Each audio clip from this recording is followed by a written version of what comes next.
Muy buenas noches, bienvenidos a Nave del Misterio. Vamos a hablar de una de las grandes aventuras modernas que ocurren en la faz de la Tierra.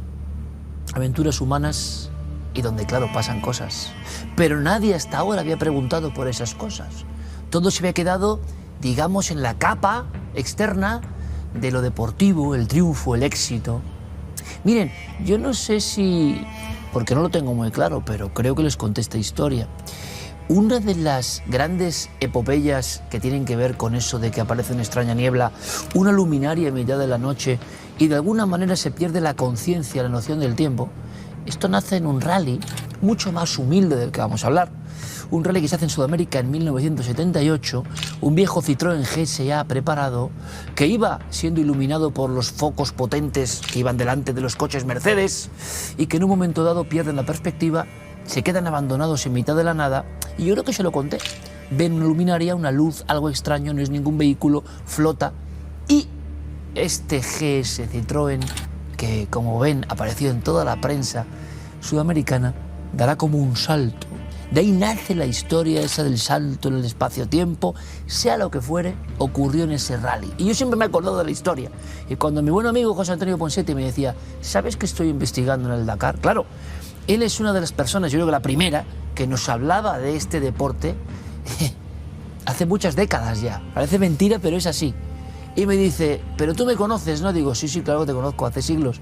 Y me dice, pues estoy preguntando cosas que te van a interesar mucho para el programa. Así fue, ¿no, José Antonio? ¿Qué tal? ¿Cómo estás? Así fue y me lo encontré casi, te diría, de casualidad, porque realmente yo preguntaba por historias humanas, ¿no? Me enfrenté a los primeros grandes aventureros nuestros españoles que se animaban a ir al París-Dakar de Sabine, el París-Dakar que nace en esa Navidad del 78 y que se corre en el 79 por primera vez y que llega hasta el Lago Rosa y toda la historia de lo que se ha convertido probablemente en yo creo que en el suceso más brutal del siglo XX, ¿no? Y me animé a preguntar a tantos pilotos españoles como pudiera de cómo habían vivido ellos personalmente, no esa parte deportiva a la que aludías muy bien, sino personalmente qué había supuesto para ellos el enfrentarse al desierto, el cruzar las dunas, el pasar sed, hambre, el tener que orientarse como se orientaban nuestros exploradores en antaño, porque a los primeros años del Dakar eso iba con brújula, GPS, mapa, ni nada, ni teléfono móvil, ni nada. Pero, bueno, todo el mundo conoce a Ponseti, quien sabe el deporte, pero es que tú, a final de los 80, estabas yendo cronista de esto. O sea, no hablas por hablar, amigo mío. Bueno, hemos hecho unos cuantos rallies. Pero eso te quiero decir, claro, pero lo importante sí, es que cierto. No dices, venga, cojo y voy a ver anécdotas como lo hace tanta gente, no sé qué. No, es que tú llevas 35 años o más sabiendo lo que es el rally, el objetivo del rally. ¿Y por qué de repente te da por...? Voy a ir un poco más allá. Yo creo que es una deuda que tenía, porque para mí es un homenaje. Había un montón que iban a competir para ganar, tanto en coche como en motos como en camiones, y otros que iban a vivir. Y me quedé un poco impactado, porque realmente, con que yo, como periodista también deportivo, como tú muy bien sabes, siempre vas a Sota Caballo de Rey, primero, segundo, tercero, quién se ha perdido, quién se le ha roto el coche, quién está tirado en el desierto, a quién ha tenido que abandonar, vas a eso. Pero nunca piensas, bueno, pero ¿y esta gente? ¿Y el día a día? ¿Y las noches? Que han podido vivir, claro, ¿no? Y las noches tirados en el desierto, y el hijo de Margaret Thatcher perdido durante 6 días en el desierto, que tuvo que intervenir la propia Margaret Thatcher, la primera ministra británica, para rescatar a su hijo, porque Sabine se da cuenta a mitad de el creador del rally, se da cuenta a mitad de la carrera que no está el hijo de Margaret Thatcher, que le falta un coche y que es el hijo de Margaret Thatcher. Y entonces, claro, entra en pánico porque dice, lo han secuestrado, lo han matado. Porque todo esto podía pasar, ya pasaba. Claro, y pasaba. Vale. Era una aventura que igual hemos perdido de perspectiva. Oye, hubo un año que hubo más de 70 secuestrados, que son esas cosas. En un solo rally. En un solo. Y que la organización no se enteró de nada hasta el final, que salieron todos vivos, hasta que los soltaron porque se pensaban que estaban perdidos en el desierto. Claro, es que era lo que pasaba en el Dakar. Es que en el Dakar ibas y te perdías. Vamos a hablar también de eso, José Antonio. Pero tú es que nadie entiende que estos pilotos se han guardado porque no ha habido nadie preguntándoselo. Y, por ejemplo, hay uno... vamos a empezar con este caso que tú sabes. ¿Sabes, Riva? Cuéntanos, por favor, cuéntanos. Xavi es un tío espectacular. Xavi, con su padre muy enfermo, pasando el Dakar por las calles de Barcelona, por la calle Aragón, por delante de su casa, él le promete a su padre, como reconocimiento y homenaje, que él irá un día al Dakar, no me preguntes por qué, pero le da. Y dice, yo voy a ir un día al Dakar y te voy a dedicar esto y tal. Y consigue ir. Y en el 88 forma... Que conseguir ir era otra odisea, ¿no? Para los españoles, conseguir ¿no? dinero, conseguir motos. Bueno, la primera experiencia con Juan Porcar me contaba que, claro, cuando él coge una moto que va con una Osa es porque no había motos japonesas en España, que nos hemos de situar en la realidad de los 80. Total, que Xavi Riba consigue entrar en el equipo Red Riders, en el Team Camper. ¡Pam! Sale, pum, pum, primeras etapas, Europa, África, primera etapa en África. Empieza a tirar, se va orientando como puede, siguiendo roderas, no es muy bueno en orientación y empieza a notar que la moto de atrás le hace algo raro, le hace... No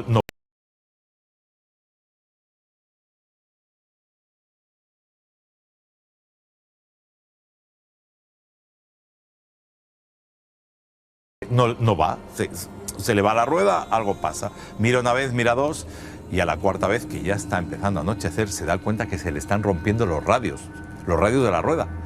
El tío no tiene ni idea de arreglar los radios. Dice, bueno, ¿y ahora qué hago? Claro, se para en mitad del desierto, solo, ni motoristas a la derecha, ni coches a la izquierda, no hay nadie.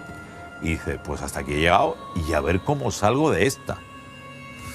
Pasa una hora, pasan casi 2 horas y aparece una moto, pero no una moto de carreras, aparece un tipo, melena larga, una moto de turismo con unas alforjas a los lados, se acerca hasta él, Xavi lo para, mira que me he quedado tirado, el tío es alemán, no se entienden de nada y entonces Xavi intenta por signos enseñarle lo que pasa en la rueda. El alemán le dice, no te preocupes, te voy a arreglar esto. Xavi se queda así viendo a ver qué pasa, el tipo saca unas herramientas y efectivamente se pasa ahí sus horas arreglando 1, 2, todos los radios, la moto queda arreglada, puede continuar. El otro en agradecimiento, mientras está viendo todo eso, le intenta explicar que no debe estar lejos del campamento, que le va a pagar por lo que ha hecho y que le quiere invitar a cenar. El alemán le dice que sí, desierto, noche, luces, moto, él le dice que le siga, Xavi delante, el alemán detrás. Hasta aquí todo perfecto, 1 duna, 2 dunas, tal, encuentran la pista, siguen el camino y de repente se gira Xavi y el alemán no está. Se para y dice, ostras, encima que me ha ayudado, voy a buscarlo, no lo voy a dejar tirado en mitad del desierto. Acaba de mirar hacía 5 minutos hacia atrás, estaba el alemán, o sea, lo llevaba pegado, tira hacia atrás, 5 kilómetros, el alemán no está. 10 kilómetros, el alemán no está. Entonces dice, bueno, ¿qué hago? Decide, se habrá caído en uno de los lados y empieza a ir hacia un lado y hacia otro. Pero se da cuenta que no hay roderas, que no hay trazas, que no ha pasado ninguna moto por ahí, que la única rodera que hay es la de su moto. No hay huellas. No hay huellas. Wow. Decide volver al campamento. Dice, bueno, es que no puedo hacer nada más. Es de noche, llega al campamento, está Emilio Bosser, que es su jefe de equipo, y le surge del alma y le dice, Emilio lo ve, bueno, Xavi, qué bien, has conseguido llegar, ¿cómo estás? ¿Qué ha pasado? Me dice, no te lo vas a creer. Se me ha aparecido Jesucristo en el desierto y me ha arreglado la moto. El alemán no apareció nunca. Nunca jamás. Hubo otros pilotos que Xavi preguntó, nunca nadie vio a nadie. El alemán no sabe ni quién es, el tío de la melena que ayudó a Xavi Riba. Tú sabes que está lleno, claro, y ahora van a ver qué casos, creo que era Norcasite, bueno, de un tipo, ¿no?, con melena que aparece, cura, dice, hace, nadie, cuando se vuelve no está. O sea, es una especie de arquetipo, pero claro, trasladado a alguien con una moto te tiene que dejar un rastro, ¿no? Claro. Se ha pasado por la... Entonces, claro, dirán, el espectro, digamos, objetivo es este. El cuerpo va tan al límite, la sensación... Ganó el Dakar, primera mujer que lo hace. Brutal. Desde Jutta Klismith, es de las nuestras. Cristina se vivió y, ¿cómo te diría yo? Se crió a las imágenes de lo que era el Dakar en África y ella decide ir, desde muy pequeña está metida en todo esto. Y entonces, recuerdo que yo la entrevisto y que me vino... cuando yo hablaba con ella, y ahora me vais a entender y me vas a entender, me viene un poco a la mente las historias de montañeros que salen vivos de cimas de más de 7.000 metros de la Concagua y que o de más de sabe 8.000 cómo, y que no saben cómo, pero que les ha hablado alguien cercano, totalmente, un familiar, algo, y les ha guiado para salir totalmente. de eso. Se llegó a llamar eso el tercer hombre. Efectivamente. El tercer hombre. Alguien más que los montañeros lo saben. Bueno, pues Cristina me cuenta que en una de las etapas durísimas, llevaba varios días durmiendo muy poco, estaban yendo muy... No puede más. Está agotada, reventada. Se baja del coche, se baja del coche el Dakar. Hoy en día ya no tanto, pero antes sí. Y se baja del coche y se da cuenta que probablemente va a abandonar así como... Y mira y... Está en mitad del desierto, no hay nada, no hay nadie. Está el copiloto al otro lado, que el copiloto le iba dando a veces los caminos y por dónde debía, y muchas veces me decía Chris que ya estaba tan agotada que no estaba entendiendo nada, ¿no? Y de repente vuelve a escuchar su nombre, y lo escucha clara y nítidamente. Tanto, ¿alguien le llama? Sí, por su nombre. Pero es que esta segunda vez que oye su nombre es la voz de su tío. Pequeño problema. Su tía había muerto un año antes. Y entonces, eso ya cambia la película. Bueno, pues lo escucha otras veces más, que le dice algo más, y Chris está convencida que su tío está con ella. Se sube al coche, termina la etapa y termina el rally. Pero convencida, y ella estaba 100% segura, lo está a día de hoy, que su tío... Probablemente nadie les fue a preguntar estas cosas, ¿no? Pero te quedas así como viendo el límite de todo, cómo llegan así. Pero escucha, te lo cuenta Chris, que es una chavala joven y que tiene un futuro más que prometedor en esto, o te la cuenta un tipo como Juan Porcar, que tú lo contabas, un pionero. Claro, que es el pionero, es el primer español que va, la primera vez le pasa de todo, se queda sin agua. Es el primero que dice, vamos para allá. Sí, es el primero de los nuestros que dice, en el 82, dice, venga, la moto, la osa, y me voy a hacer el Dakar. Que el Dakar del 82 tenía que ser, no sé... Escúchame, ¿cómo te separes de la moto si te pasa algo? Porque era la única manera de encontrarlos. Ni balizas de emergencia, ni avisos de no sé qué. Cero, ¿no? Entonces, bueno, en esa que ya pasa set y que termina en un supuesto punto médico donde hay un médico hindú y lo que hay son leprosos que los van dejando la gente de los tuaregs de las caravanas encima. Bueno, él pasa una vivencia tremenda. Una leprosería. Sí, claro. Pero claro, estamos hablando de los 80. Total, que años después, en coche, ya no en moto, va con Rosendo Turiñán, pasan el paso de Neva, que es uno de los... Si no aciertas el paso, consigue llegar al paso, se da cuenta que no es el paso, se desvía, recuerda de años anteriores que puede hacer otra cosa y tiene un problema en el coche, y es que para pasar por la arena deshinchas las ruedas para que el coche traccione bien, y cuando llegas a las zonas de piedra, que era donde estaba, necesitas hincharlas y no pincha. Se da cuenta que no le han rellenado el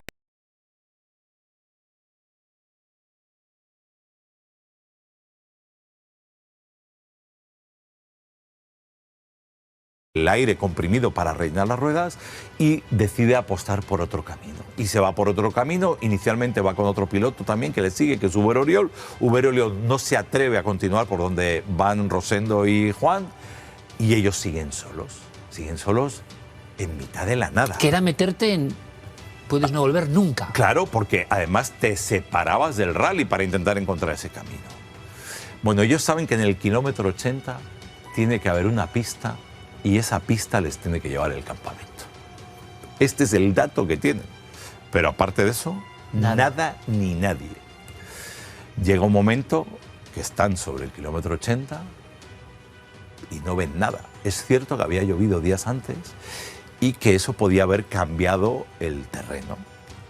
Se paran el coche. Se bajan Rosendo y Juan y dicen, bueno, a ver dónde estamos, porque no tenemos gasolina para llegar, como nos equivoquemos. O sea, que es que nos quedamos aquí tirados en medio de la nada y a saber qué nos pasa. Y de repente Rosendo dice, oye, hay una persona ahí que está viniendo hacia nosotros. ¿Cómo que hay una persona? Pues estamos, aquí no hay nada, aquí no hay pueblo, no hay... Está viniendo un señor hacia nosotros. Y Juan se fija Y efectivamente, está viniendo un tipo con un palo, vestido de los mismos colores que la arena y por tanto les dificulta verlo. Es un tipo mayor y se acerca, y se acerca, y se acerca, y se acuerda. Y entonces Juan se va por él y le dice a Rosendo, voy a intentar decirle algo, a ver cómo nos podemos comunicar y a ver si sabemos dónde estamos. Y entonces tenían que llegar a un sitio que se llamaba Tillica. Tillica era el punto donde tenían que llegar, que era el pueblo donde estaría el campamento. Entonces Juan intenta hablar con este hombre que no habla nada, ni francés, ni nada. Y le dice, Tillica, Tillica. Y el hombre intenta comprender lo que le está diciendo Juan. Y entonces Juan empieza a pronunciarlo en tantas maneras extrañas se le ocurra para ver si el tipo entiende algo. Y a todo esto Rosendo Turuñán, viéndole, está diciendo, bueno, a ver qué pasa aquí. Y de repente el hombre, en una de esas pronunciaciones, empieza a golpear con el palo que lleva el suelo. Y Juan no entiende nada, y el hombre golpeando el suelo. Y le dice a Rosendo, ¿qué le he dicho? No, yo creo que te está entendiendo. Y golpea el suelo, golpea el suelo. Y el hombre se da cuenta que Juan no entiende nada, lo coge por los hombros y lo cambia de dirección. Y lo cambia hacia este camino. Y de repente se da cuenta Juan que ha parado encima de la pista y que el hombre le está poniendo en la dirección porque ve nada. Pero eso es un milagro. O sea, que se me aparezca un tipo en mitad del desierto, de la nada, que no hay un pueblo, no había un rebaño, no había nada, un tipo con un palo, entienda lo que yo le digo, me ponga en la dirección correcta. Y efectivamente se despiden del hombre, le preguntan si le pueden llevar a algún lado, el hombre no, se va caminando, sigue caminando y ellos cogen la pista. La historia continúa porque aquel día, a 12 kilómetros de llegar a Tillica, se quedaron sin gasolina y luego pasaron otra aventura. Pero esa es la segunda parte. O sea, Juan directamente en la explicación, y está reflejado en el libro, me dice, tío, yo no creo en milagros, pero eso fue un milagro. Y si este hombre no llega a estar ahí, nosotros nos perdemos. Y sobre todo de cuando vuelven, no está el tío, tampoco. Claro. ¿Hasta qué punto muchos jóvenes, quizá, o no tan jóvenes, que le están viéndonos y no saben, llegó a ser, por ejemplo, dramático el Dakar? ¿Qué es el Dakar fue una experiencia de vida de Thierry Sabine, que él se pierde años antes del Dakar, se pierde en el desierto, en otra prueba, iba en moto y él se promete a sí mismo que si sale vivo de esa pérdida, si sale vivo, volverá al desierto, pero nunca volverá solo. Mi teoría es que el desierto, atención, y pasó algo, y le vieron, el organizador, y lo rescataron, volvió al desierto y el desierto al final lo mata, porque realmente en el 86 él se estrella en el desierto y ahí está, en el árbol que lleva su nombre de Thierry Sabine, ahí descansa Thierry Sabine, ¿no? Pero el Dakar era una prueba dramática. Allí la gente, como decía Sabine, pagaba para eso, pagaba para pasar hambre, para perderse, para intentar llegar al Lago Rosa. Había una máxima, todos me han contado una máxima que yo la desconocía, pero que me parece fascinante. Si atrapabas un camión y estaba en la arena y sabías que no iba a llegar, eso quería decir que probablemente pasases 48 horas sin comer. Lo tenías que asaltar. O sea, era una especie de ley como de Mad Max. O sea, si tú veías el camión de Africa Tours tirado ahí, tenías que ir a por comida y cargar tanta comida como pudieras. Hay una historia con moto, precisamente, sí, y con mujer. Cuéntanos. Y con Laia Sanz, que es una de las grandes nuestras. Laia, que había ido de turismo a este Dakar, y entonces ella me cuenta que en una de las etapas, mucho calor, mucho estrés, deshidratada, muy pocos llegando, los motoristas iban por delante, de repente está en la moto, está dudando ahí de si sigue, si no, no me va a pasar. Me tiró y que nada. Y sí, y ella sigue hacia la meta y constantemente, ninguna duda que te viene otro motorista por detrás. Y cada vez que se paraba una tal y escuchaba cómo venía y echa polvo, que han llegado de milagro y tal, y ella cuenta que viene uno detrás. Además, la llevaron al servicio médico y todo y tal. Los médicos le dan una explicación que creen que probablemente por estar deshidratada tiene esas alucinaciones, pero gracias a esa historia aguantó, sigo, ¿no? La voz del tío, claro, la moto, el acompañante fantasma, claro, que no existe pero que te obliga a eso. Pero fíjate qué interesante, montañeros en situación de circunstancias límite veían o presencias, sentían presencias, pero que les ayudaban, que les alta montaña es el desierto. los mismos fenómenos. Que luego podremos decir, vale, en el límite el ser humano ve estas cosas. Claro. Bueno, pero vete tú a saber, o sea, hay cosas, bien sean dentro de uno que salen en circunstancias excepcionales o bien sean exógenas, que ayudan, porque en todos estos casos ayudan. Si te das cuenta, todo lo que has contado y mucho más que tiene el libro de mi querido amigo, pero todos fueron salvados en el momento justo por algo que no entendían. No, y por algo que no esperaban, ¿no? También hay cosas parecidas. Ramón Vila, recuerdo, ahora me ha venido a la cabeza, Ramón Vila, en una de las etapas se pierde, se reúne con varios coches, él cree tener claro dónde está, va en coche también, cree recordar hacia dónde.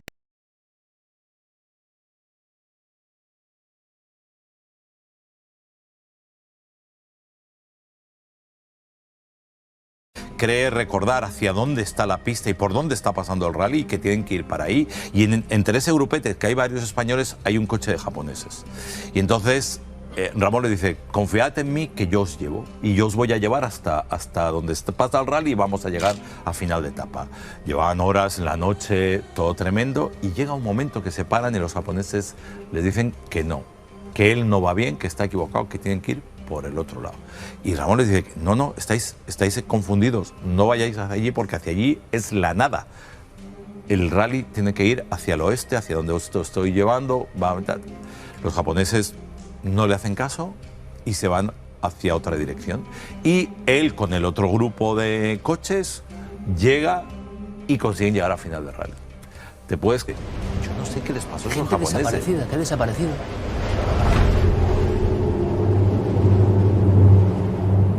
Empecé a escuchar un Chris, pero súper cerca, aquí detrás. Y me di la vuelta y no había nadie. Y de repente otra vez Chris. Y reconocí la voz de mi tío que había fallecido hace un año antes. Y luego ya ruta de noche hacia el campamento, iba detrás mío y de repente, yo qué sé, me giro y no lo veo que no viene la moto. Y digo, hostia, gire 5 kilómetros para atrás, a derecha, a izquierda, nada. Jo recordo personalment aquell dia de tanta calor de sentir una moto darrere meu i no parava de sentir la moto i no em parava de girar i era el coco. Era el coco d'estar també una mica al límit.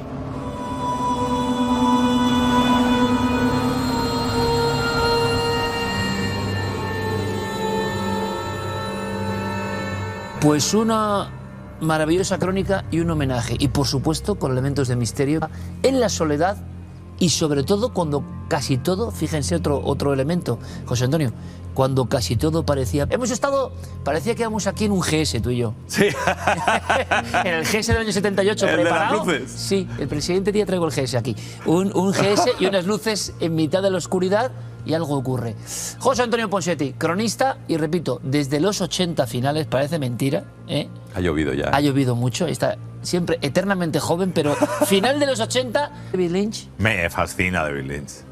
Ah, ¿sí? Sí, sí. Sabes que sobre todo con el misterio, algunas de las historias eran un poco de David Lynch también, ¿eh? Hombre, todavía estamos intentando saber quién mató a Laura Palmer.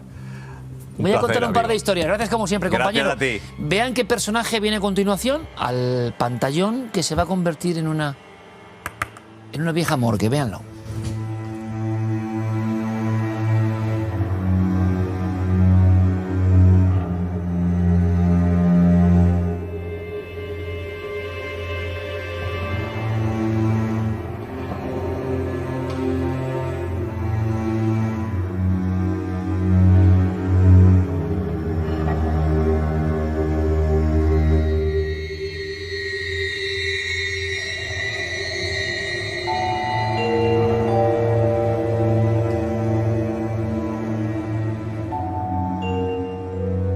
Hace un par de semanas aproximadamente dejaba el mundo de los vivos David Lynch, y ustedes se han visto, aunque no sean expertos en cine, yo no lo soy, en las necrológicas se habla de él como un genio sobre todo del suspense, del terror, de lo extraño.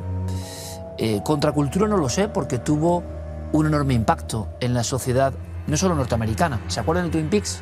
¿Se acuerdan del hombre elefante? Porque claro, Joseph Merrick vivió y su esqueleto está.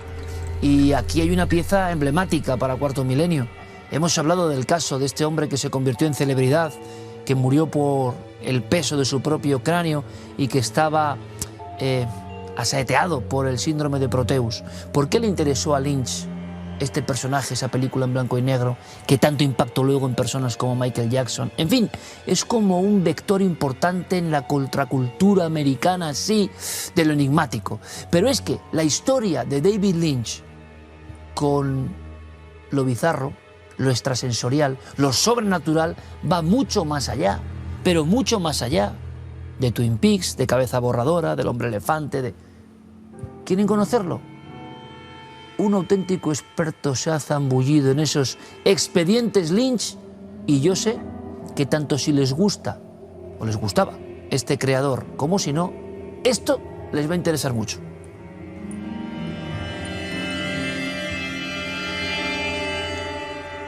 What fascinates me is ideas. Everything we do. Lo que más me fascina son las ideas. Todo lo que generamos, creo, arranca con una idea. Y a veces opta a hacer cine. Pero todo empieza con una idea. Es algo intuitivo. Gran parte de esto surge de escribir ideas que no tienen nada que ver con la esfera intelectual. Es un viaje intuitivo.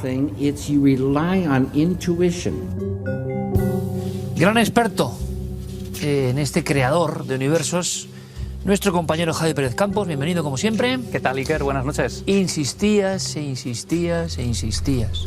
Hay toda una cara oculta o no tan oculta de este hombre que, bueno, nos ha dejado 75 años, Los Ángeles, y en tu opinión se pierde uno de los grandes maestros de estos temas, curiosamente. Sí, David Lynch además curiosamente fue un hombre que llegó a muchísimos espectadores a pesar de la extrañeza de su cine, ¿no? Quizá eso es lo que le convertía en alguien muy cautivador, especialmente interesante también para para los críticos más interesados en el cine de autor, pero también en el público general, ¿no? A pesar de todo, siempre tuvo muchos problemas, Iker, para conseguir financiación para sus películas, porque eran especialmente arduas. Algunas las tuvo que rodar a lo largo de 5 años, viviendo en los platós, en los estudios, en los establos que había cerca de los estudios, como con Eraserhead, su primera película, Cabeza Borradora, que rueda durante 5 años porque se le acaba el presupuesto a lo largo de todo el rodaje, tiene que empezar a trabajar en otros departamentos, en otros lugares para recaudar dinero y volver a invertirlo en su propia película. Siempre tuvo problemas, a pesar de que lo vemos como un genio de la cinematografía, siempre tuvo problemas de financiación. Y prácticamente hasta el final de su carrera, Iker, porque digamos